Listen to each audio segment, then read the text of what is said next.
This is not the only Elvis impersonation I do. Do you want to see my other Elvis impersonation? What'd you think I was going to do? I want you to know, Elvis is alive, and he's working at a 7-Eleven in Missoula, Montana. He's 88 years old now. Prove me wrong. It's just like Bigfoot. Just because you've never seen a Bigfoot does not mean they don't exist. It is now 7 o'clock. Here we go. I ain't nothing but a found dog.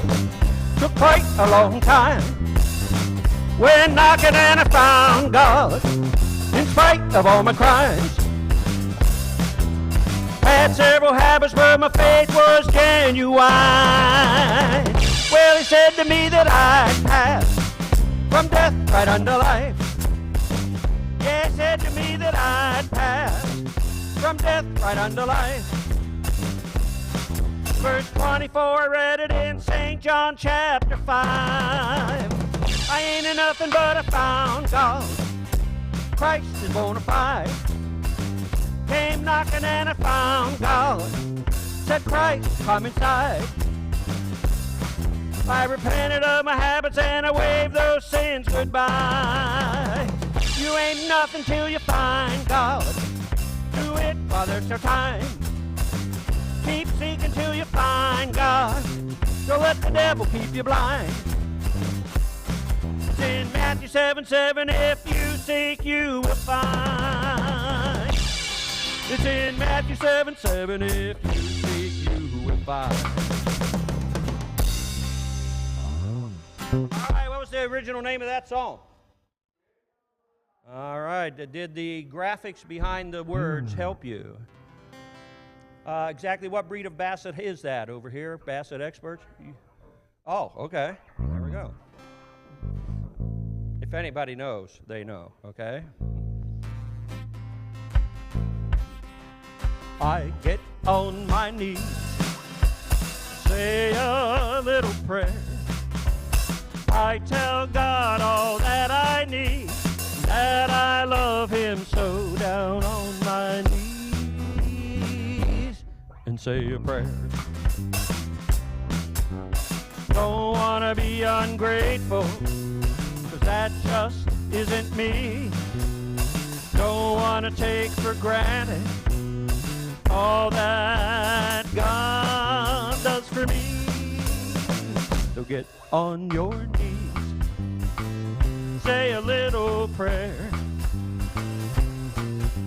For when you're riding on your bike, you can pray anywhere, wherever you be. Just say a prayer. I hope that you can see, you can always say a prayer. If you're here or there, you can be anywhere. If you have needs, just say a prayer. You have needs, just say a prayer. All right, what was that original song?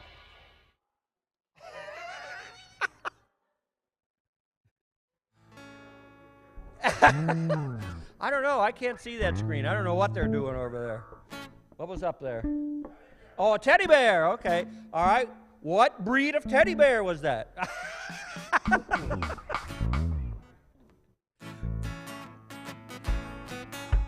Bless my soul. I've been set free because Jesus died on that tree. Now I've been washed in the blood. I found the Lord. I'm all prayed up, yeah, yeah. Well, my hands get shaky and my knees get weak. The Lord helps me stand on my own 2 feet. Who do you thank? 'Cause it can't be luck. I found the Lord. I'm all prayed up, yeah, yeah. Now please don't think I will change my mind. I used to be mixed up, but I'm feeling fine when I'm near the one who loves me most. Fills my heart with a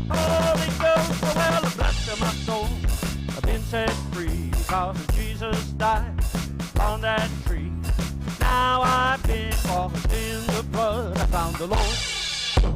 I'm all prayed up. Yeah, yeah.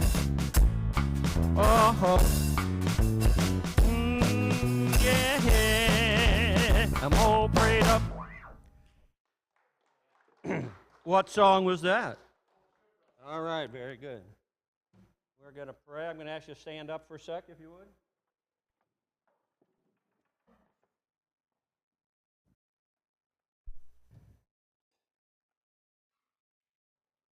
Lord, I don't think there's a single one of us in here tonight who would say, oh, why, sure, I pray enough. We don't. And I think that's because too often we take for granted that you're with us. We do the same thing in some other important relationships in our life, whether it be our spouse or our kids or our parents or our grandchildren or siblings or even a neighbor. We ought to communicate more than just passing each other in the morning or in the evening, or is your homework done, or don't forget to add ketchup to the grocery list, or did you call about getting the hot water tank fixed, or whatever it is. Communication is important to any relationship, and we would ask your forgiveness tonight if we come to you just asking for stuff all the time and then walking away without giving you a chance to communicate with us. And I know you do it in ways that we don't understand. It might be a thought pop in our head. It might be somebody crosses our path. It might be something that we read in your word, something that we hear, maybe even in a sermon. You gave us 2 ears to listen, 1 mouth to talk.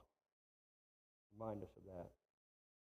We would lift up to you again tonight our brother Bob Krupp and just ask that you would help him in this time with all that's on his plate in the passing of his parents within a 2-week time. In Jesus' name, amen. Please have a seat. God is good, and all the time. God's love is aplenty in 2020. And 465th week in a row, we've had at least one bike. Anybody besides Ken ride tonight? Ken is the man. Thank you, Ken. All right. He even ran out of gas on the way here. That's how committed he is. We got some sloppy joes downstairs and mac and cheese. If you've ever had my mac and cheese before, you'll know that I'll just say, I just put it together. I found a recipe online, but it's 1 pound of macaroni and 17 pounds of cheese and butter. Okay, so I think you'll enjoy it. And dessert too. I'm sorry? If today's your birthday, you will eat for free tonight, even if you're not a kid. Got a birthday? No. Okay. And I'd like to invite you up to the Nash Road Church. At 958 Nash Road in North Tonawanda. I'm going to be speaking there, and their band's going to be providing the music. I can tell you there will not be any parodies sung, okay? But that's at 6:30, and we'll be done by 7. And I'm just going to put this out there. If you're able to come, please come, because I thought, well, what's the worst possible thing that could happen? Well, it'll be all Nash Road people and nobody from here. And then they're all going to think, boy, those people must know Don is a terrible, boring speaker. They didn't come. So please come. Their band, after they lead us in music, they have practice at 7, and we got to be done by then. So, and you know me, I can get church done by 7 in a half hour. So. We are 24 days, 41 minutes, and 37, 6, 5, 4 seconds away from spring. You could smell it today, couldn't you? It seemed like a mid or late March day today, so looking forward to that. This is March 1st, coming up Sunday, right? I don't think our website's back up and running yet. Anybody knows? Anybody check to see up there? You haven't checked? Yeah, we had a glitch with the website, so those of you who have been giving online, either hold it back or just drop some cash in the box, or use EasyTide that, because our online giving isn't working right now. Okay? All right, thank you. Accidents, good or bad? Bad? Depends. Did you know the microwave oven was invented by accident? Oh, that's a good accident, right? Percy LeBaron Spencer was an engineer, and he was doing his job as usual when he noticed that the candy bar in his pocket had melted. This led to the invention of the radar range. Mary's mother still has an original radar range. Thing's got to be how old? How old were you when they got it? Let's see, what, you're 70, what? It's got, okay, no, let's do this seriously. We've been married 42 years, so and they had it before that. It's got to be back from the 70s, right? Yeah. Still works, has a dial on it. Okay, but it was invented by accident. That was a good accident. The Post-it note was invented by accident. Dr. Spencer Silver was doing research on strong adhesives when he came across quite the opposite, one that stuck lightly to surfaces but didn't bond tightly to them. There's a good accident. How about penicillin? Man, what a great thing for humanity penicillin has been, right? If you've ever had a kid that had sore throat or something. I mean, I had shots of penicillin when I was a kid. I used to have a problem. The way my mother put it was, every time the wind blows, you get an ear infection. Dr. Alexander Fleming left out some cultures of Staphylococcus aureus in his lab for 2 weeks and returned to find that their growth had been prevented by a mold called Penicillium notatum. Accident. Penicillin. Here's something my wife knew that I did not know, and I asked her about this afternoon. Did you know the chocolate chip cookie was invented by accident? Anybody know this story? Yeah, by accident. Ruth Wakefield, co-owner of the Toll House Inn. I didn't know this is why they're called Toll House cookies. I didn't know that. She was preparing some chocolate cookies for her guests when she realized she was out of baker's chocolate. Thinking on her feet, she decided to chop up a block of Nestle semi-sweet chocolate, assuming it would melt and spread evenly through the batter. Instead, what came out of the oven was the very first batch of chocolate chip cookies, and the world has not been the same since. I'm not going to give you all the history behind these other things, but here are some other things that were invented by accident.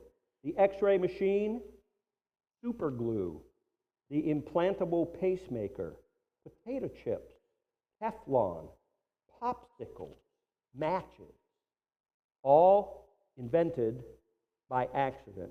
And the list could go on with many more things. So now let me ask you the question. Accidents, good or bad? Depends. Right? Somebody runs a red light and crashes into me or me into them, that's an accident. That's bad, right? Who knows what book of the Bible this is in?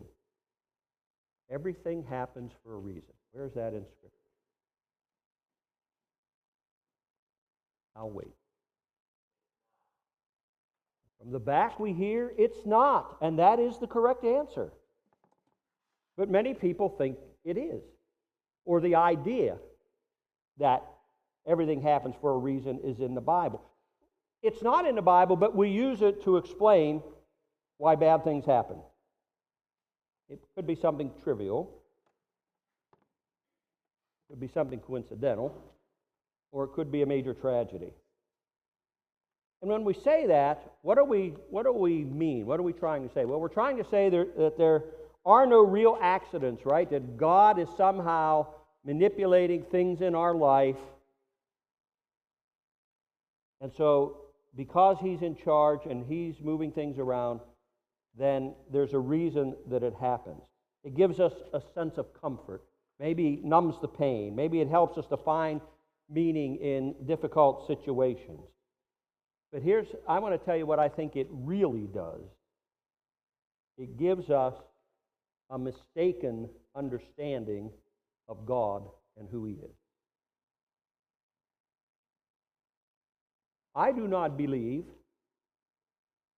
that somehow God has us like puppets on a string, and He is controlling everything we do. We have a free will, right? We go where we want to go. We do what we want to do. God is not a puppet master pulling strings. We have a free will. He allows us to sin.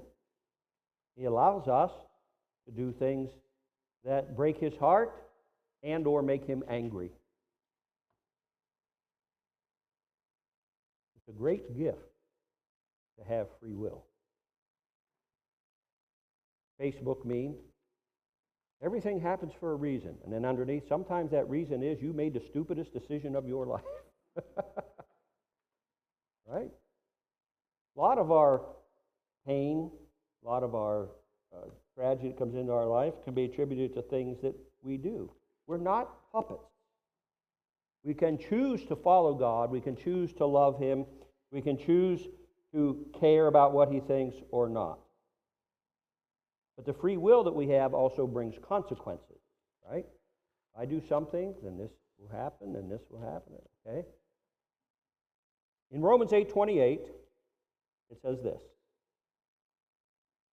God works for the good of those who love Him.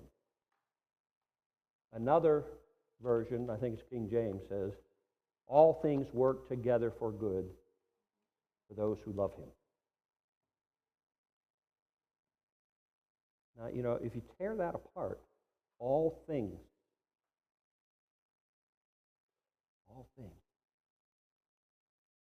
work together for good. Okay, so no matter how bad this is, it will work together for good. Wait a minute, it seems like there's a condition here. I have to love Him. All things work together for good for those who love Him. Well, I've known lots of people, you have too, who say they love God, but they don't act like they love God. Jesus gave us a kind of a self-test. John 14:15. Read this out loud with me, please.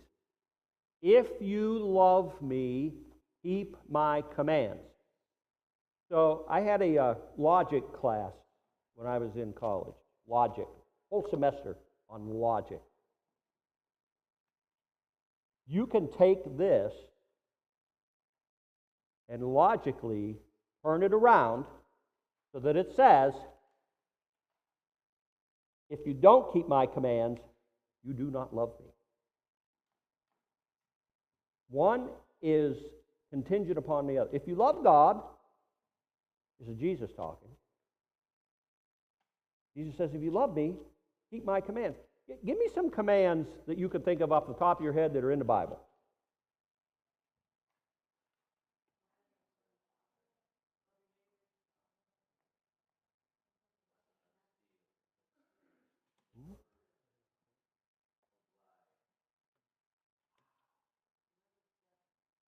Now, I don't want to upset anybody, send anybody away confused. What it's talking about, if you're breaking commands, not doing, it's not talking about, oh, I messed up yesterday, and it's talking about a habitual disobedience, okay? All have sinned and fallen far short of the glory of God, right? Okay. But if you habitually are breaking the commands that are in the Bible, I feel very safe to say that you do not love Him. Therefore, if you do not love Him, then Romans 28 doesn't apply to you. God works for the good of those who love Him. Everybody follow what I'm saying? How one leads to the other? You may remember the story of Joseph in the Old Testament. He was sold into slavery by his brothers. His brothers were very jealous of him. He was the youngest, and he was his father's favorite. So his father had a coat of many colors made for him. I think they made a Broadway musical a long time ago called The Coat of Many Colors, okay? And his brothers were jealous. Okay? So they come up with a way, we're got to get rid of Joseph. So they sold him into slavery. And they killed an animal, I think it was a goat, and they put the goat's blood on the coat of many colors, and they went back to their father, and they said, oh, an animal got Joseph and it killed him. He's dead. Well, what happened was when Joseph was sold into slavery, he ended up in Egypt, and he rose up in the ranks of Pharaoh, and he became, during the time of a famine, the boss of all the food that Pharaoh was hoarding. And his brothers came to him, and by now they don't recognize him, and they're coming begging for food. Everybody had to come there to beg for food. And they don't. Joseph recognizes them, but they do not recognize him. And there's this famous verse in Genesis chapter 50. What you meant to harm me, God meant for good. God worked together for good for Joseph because Joseph loved God. And then Joseph had a chance to make sure his father and his brothers were taken care of with the food. Do you think when Joseph is being sold into slavery after his brothers betrayed him, that he's, I don't know how they took him, let's just say they tied a rope around his neck and made him walk behind a camel, and he's trudging his way through the desert. You suppose as he's going, he's thinking to himself, oh, hey, everything happens for a reason. This is cool. It's all... No! God, why? Why? Why are you doing this? What's happening? I don't understand. But it did work out for good. Right? It worked out for good because Joseph loved him. So here's the lesson I want you to take home tonight. Love God. Prove it by following His commands. And the next time something bad happens, might be your fault, maybe it's not. He may or may not have caused it. Certainly He allows it. But remember this, if you are loving Him, He can work it out for good. And He will. Because one thing I have learned about God in the long time I've been a Christian is that He never breaks a promise. Would you please stand?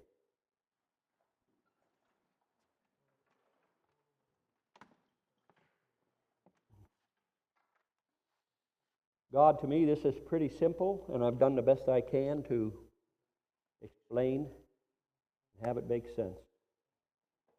You know if we love you. You've told us, if you love me, do what I tell you to do. Don't do the things I told you not to do. We can prove our love for you. And when we love you, everything can work together for good because we love you. You will work it out. Thank you. In Jesus' name. And Lord, I ask that you would bless the food we're about to eat. I know there will be some people that eat this mac and cheese, and they'll think they have passed away and gone into heaven. But remind them, this recipe is available for the low, low price of $5.99. Okay.